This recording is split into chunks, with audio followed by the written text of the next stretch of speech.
Rebonjour tout le monde, donc dans cette deuxième vidéo correspondant toujours à la séance du lundi 11 mai, nous avons vu les adaptations développées par les plantes pour leur nutrition, et là dans ce grand 2 nous allons voir les adaptations développées pour se protéger. Alors quand on pense à une protection, souvent on pense protection face aux agresseurs, alors c'est le cas, c'est le travail que vous avez fait si vous avez fait le TD que je vous ai demandé de réaliser, donc effectivement il va y avoir les plantes ont dû développer des moyens de protection face aux agresseurs, face aux herbivores, mais il faut aussi penser à se protéger face aux agressions liées à l'environnement. La sécheresse, le manque d'eau, le froid, voilà, le vent, les végétaux ont développé tout un tas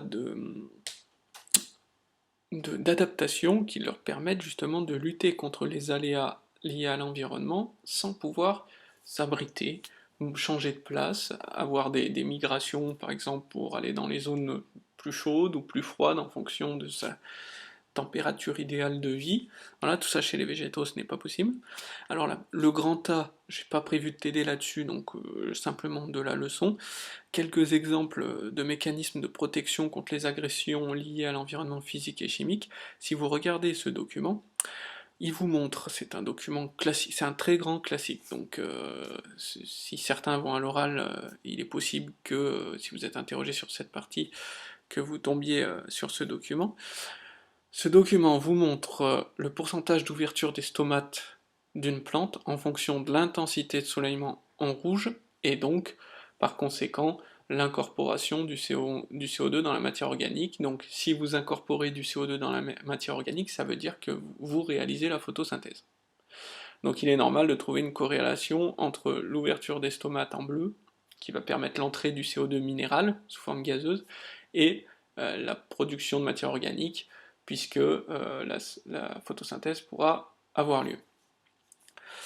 Alors, effectivement, vous remarquez donc une corrélation quasi parfaite entre l'ouverture des stomates et le CO2 incorporé dans la matière organique, ce qui veut dire que la photosynthèse n'a lieu que lorsque les stomates sont ouverts, voilà, et on voit que les stomates sont ouverts de manière maximale à deux moments dans la journée. Donc ils sont complètement fermés pendant la nuit, ce qui est un petit peu normal, puisque la nuit il n'y a pas de lumière, donc pas de photosynthèse, donc pas besoin d'ouvrir et de faire rentrer des gaz.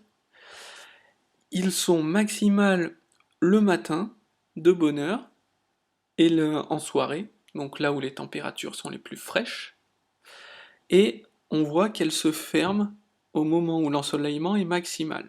Alors elles ne se ferment pas toutes, d'accord, jusqu'à 40% restent ouverts, les stomates restent ouverts. Pourquoi? Pour éviter les pertes d'eau par ce qu'on appelle l'évapotranspiration. Sous forme gazeuse, qu'est-ce qui va rentrer au niveau des stomates? Le CO2, mais bien sûr l'eau, l'H2O sous forme gazeuse présent dans l'air. Eh bien, cet H2O sous forme gazeuse peut ressortir. Et donc s'il fait trop chaud, il faut éviter les pertes d'eau et donc éviter cette sortie d'H2O sous forme gazeuse. Pour l'éviter, ou en tout cas la diminuer au maximum, il faut fermer les stomates. Donc la première adaptation aux conditions physiques et chimiques de l'environnement, c'est une variation de l'ouverture des stomates en fonction des besoins de la plante et des conditions du milieu. Ensuite, dans les milieux très secs, et souvent où la sécheresse est non seulement due aux températures, mais au vent, puisque le vent dessèche.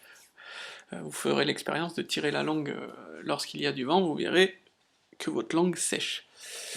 Eh bien, certaines plantes, ce qu'on appelle l'oya, donc c'est cette espèce d'herbe qui vous coupe les doigts et qui pousse sur les dunes, d'accord?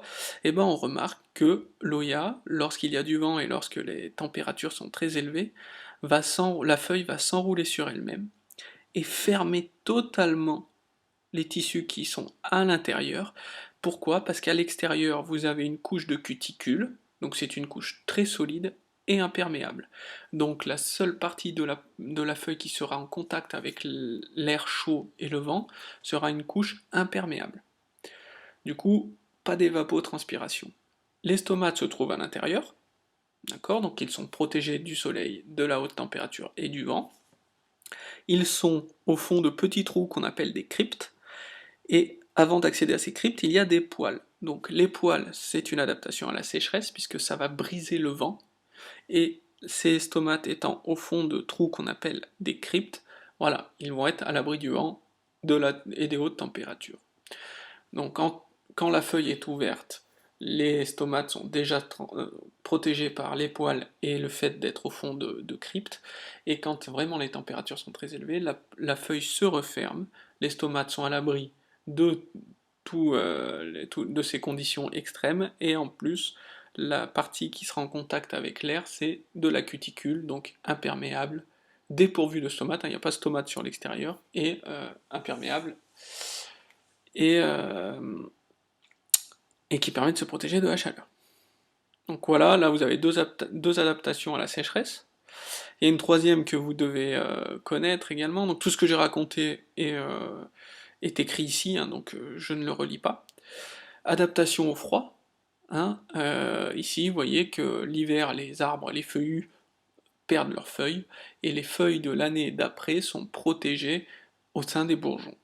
L'ensemble des parties chlorophylliennes, des parties vertes qui sont en train de sortir et de se développer depuis quelques semaines, ont passé l'hiver enfermés dans les bourgeons, donc à l'état de miniature, d'accord? Ces bourgeons sont recouverts de ce qu'on appelle la propolis, c'est ce qui colle, et donc l'ensemble des bourgeons, des écailles qui forment le bourgeon, de la propolis qui recouvre ces écailles et de ce qu'on appelle la bourre, c'est un duvet qui est à l'intérieur et qui va protéger les feuilles, va permettre une isolation mécanique et thermique par rapport au froid.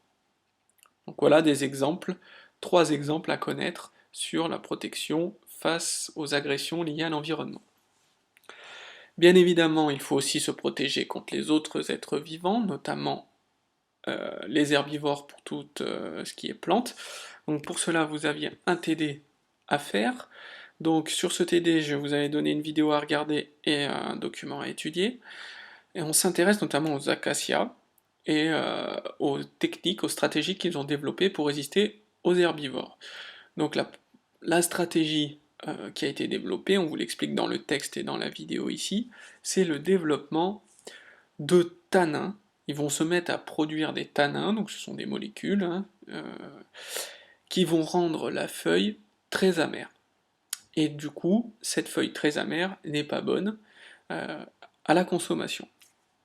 Donc le fait d'être brouté va va faire produire ces tanins, et les herbivores ensuite qui vont venir brouter une seconde fois l'arbre le trouveront impropre à la consommation et ne reviendront pas. Et ce qui est détonnant, c'est que l'arbre qui a été brouté va se mettre à émettre de l'éthylène, c'est une molécule chimique très volatile, donc transportée par le vent, et cette éthylène va aller déclencher la production de tanins par les autres acacias qui sont à proximité, voire à plusieurs kilomètres, puisque le vent va transporter ces molécules très loin. Donc il y a une communication chimique entre les végétaux pour se prémunir face aux agresseurs. Donc il suffit qu'un arbre soit brouté par un coudou, cette gazelle, pour que l'ensemble des arbres de la forêt se mettent à produire des tanins dans leurs feuilles qui vont les rendre impropres à la consommation. Donc voilà une stratégie de protection face aux agresseurs. Alors, on s'est rendu compte dans les parcs sud-africains, donc les parcs animaliers de préservation des animaux, on a constaté une mortalité anormale des koudous.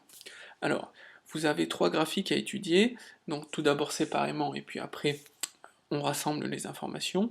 Donc tout simplement, on remarque que la mortalité des koudous est proportionnelle à la teneur en tanins dans les feuilles d'acacia. C'est-à-dire que plus les feuilles d'acacia contiennent des tanins, plus les koudous meurent, parce que les tanins vont rendre les feuilles impropres à la digestion, donc ils vont mourir de faim. On remarque également que plus vous avez de koudous pour 100 hectares, donc plus la densité de koudous dans le parc va être importante, plus la mortalité sera importante. Hein, c'est tout à fait logique. Si vous avez une compétition vous n'avez pas plus d'arbres mais que vous rajoutez des animaux, forcément les animaux vont être en concurrence pour brouter les coudous et donc auront moins à manger. Donc si vous augmentez le nombre de coudous dans le parc, vous allez augmenter la mortalité. Et enfin, on voit que le nombre de coudous et la teneur en tanin dans les acacias sont proportionnels également. Plus vous avez de coudous, plus les arbres vont être broutés, donc plus les feuilles vont produire des tanins. Si on résume un petit peu tout ça, c'est ce que j'ai noté dans la correction ici. Dans l'enclos, si vous avez beaucoup de coudous, ils vont brouter le peu d'arbres à tour de rôle.